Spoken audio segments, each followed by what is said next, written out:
Muffy Waterman, and I'm a lecturer in the CHAD department. That's Child and Adolescent Development. So, what role do you think the youth vote will play in this election? Huge, I hope. I'm a little nervous. The excitement is up, but the history has been that the young voters don't go out, and that scares me. Do you think it'll be different because of the situations around this election, that youth vote will increase or it will drop off? Or? I think the voters are going to go up in every age, right? So youth voters up in part just because there's so much interest. I talk to my students about it. Actually, I've had conversations in my classes to make sure that students know about registering, know about voting, but I can't gauge, even from them, whether or not they're planning on voting. So I'm still really unsure, and I wish I felt clearer. When you're talking to them, what issues are most important around this election, or why do you think they are excited, if they are, or why not? To the extent that they'll say anything, they're talking about the economy. I try to make sure that I'm not putting my views out because I have an obligation as a teacher to not influence their political thoughts and their political choices. And I find that my students are mostly young and not really thinking yet about what the bigger issues are. So they might talk about the excitement or having been at a rally, but they're not talking about the issues in any clear way yet. And this is October. What do you think? What do you want the new president to accomplish? Whoa. I would really like our place in the world economy and the world perspective back where it was at least 8 years ago. Our reputation is tanked. People do not feel that America is a leader in democracy or moral rights or anything.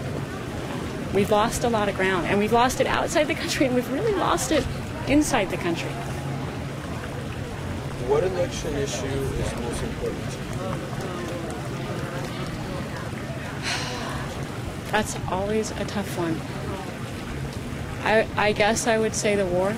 I think the war is the single most important because of the impact it has on the economy and national security, and those are really connected for me. So that's big.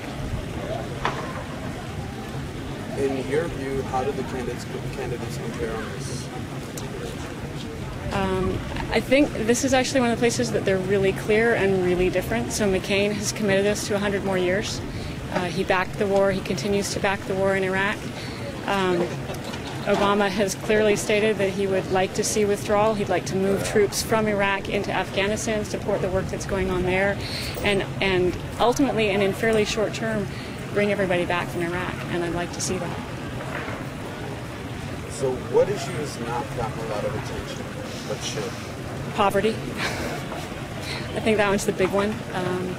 There are too many people here, and I talk to my students about this too. I mean, we talk about the impact worldwide on education, but you can go to East San Jose and there are kids who are not getting the education that they need, and they're not even getting breakfast. I'd like to see people talking more about how we're going to bring everybody up in this country. What does voting in this particular election mean to you as compared to other elections that you voted in? Everything. This one terrifies me. When I turned 18, I was raring to go. I could not wait to vote in my first election, and I don't think I've ever felt like there was one that was more important than this one.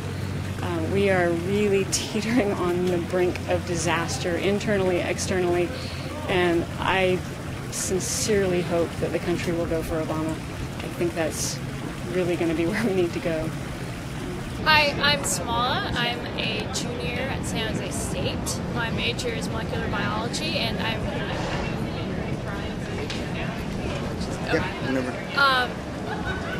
just want me to go into the questions? Okay. Well, I think for this election, the main issues are the economy, particularly with the way things are going now with the stock market, and the whole mortgage crisis. another key issue is healthcare, how a lot of people in this country are unable to afford healthcare, and I'm interested, or I would want to see the next president be somebody who'd be able to provide that, because personally I think healthcare is a right, not a privilege, and that's one reason why I personally support Obama, because in the last debate he said that he believes healthcare is a right, whereas McCain said healthcare is a responsibility.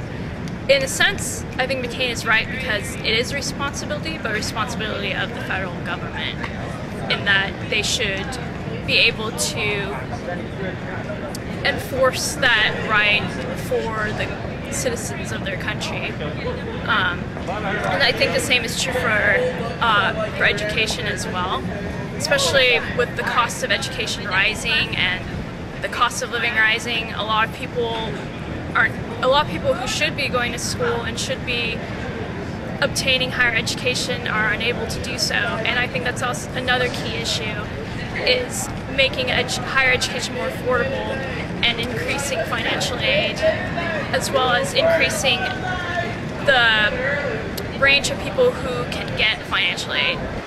Because especially living here in Silicon Valley, where cost of living is high, there are a lot of people who are considered too wealthy to get financial aid in terms of how it's set up across the board in America.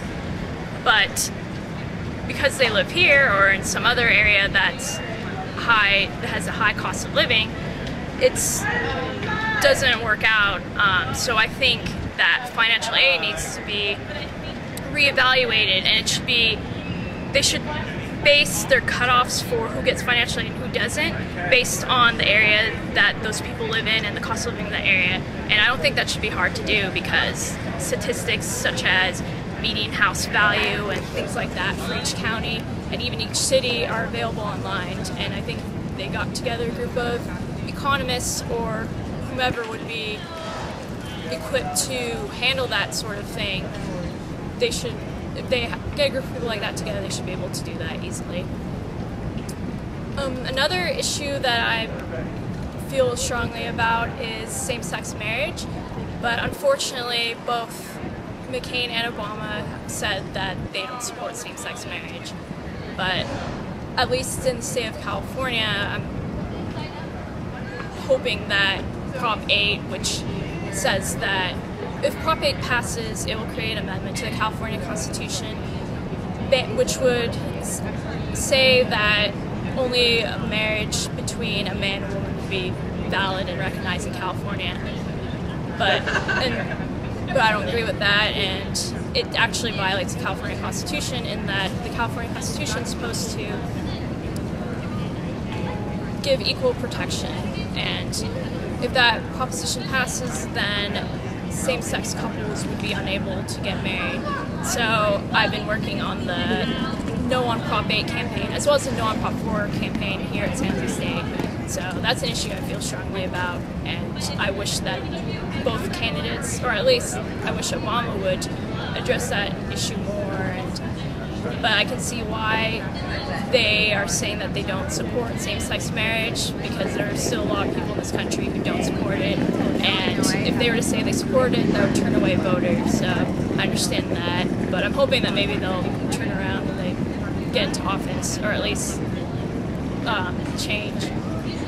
I think as far as this area goes, as far as the Bay Area goes, how politics are here, I think a big reason why this area is much more progressive than most other parts of the country is because of the amount of diversity we have here. We have all sorts of ethnic backgrounds, racial backgrounds, socioeconomic, people with different socioeconomic statuses, sexual orientations, gender identifications, and I think the more people are exposed to different types of people, the more progressive they tend to be in their beliefs, because they realize that there are inequalities in our society that still exist today, and we need equal rights and civil rights and legislation that protects those people and protects their rights and give them rights if they don't have them currently. And that's a big reason why I was born and raised in the Bay Area, and I don't plan on ever leaving because I like the atmosphere here, I like the culture here, I especially like the politics here because I'm a very political person. I'm personally an independent, but I'm a very progressive independent, and I work a lot on progressive issues. I try to balance being a student as well as being a political and social activist. And it gets hard because school, obviously, I give more importance to. So there are times where I have to neglect activism for schoolwork. But I think in the end, it's to my benefit to have a healthy amount of both and to strike a good balance between both of them.